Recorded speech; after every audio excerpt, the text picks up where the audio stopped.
Part 30, Activating Emergency Services, EMS.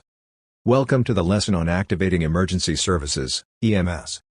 In this video, we will discuss the importance of calling 999/EMS and what to do meanwhile immediate activation or emergency medical services by dialing 999/EMS or the appropriate emergency number is the first step in the chain of survival.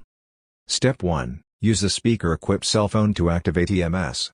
If a cell phone is not available, send a second rescuer or a bystander to call 999/EMS, so the ill/injured individual is not left alone. That second rescuer bystander may also retrieve an AED and/or first aid kit.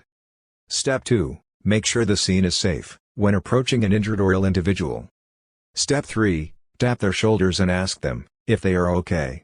If they do not respond or react, they are considered unresponsive. Yell for help and immediately call 999/EMS. Stay on the phone until the operator tells you it's okay to hang up. The operator can help you make decisions and will not delay the arrival of additional help. Step 4. Check the individual's breathing.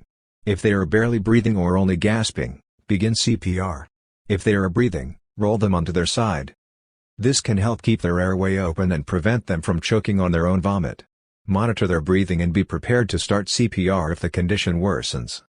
This concludes our lesson on activating emergency services, EMS. Next we will review choking in adults.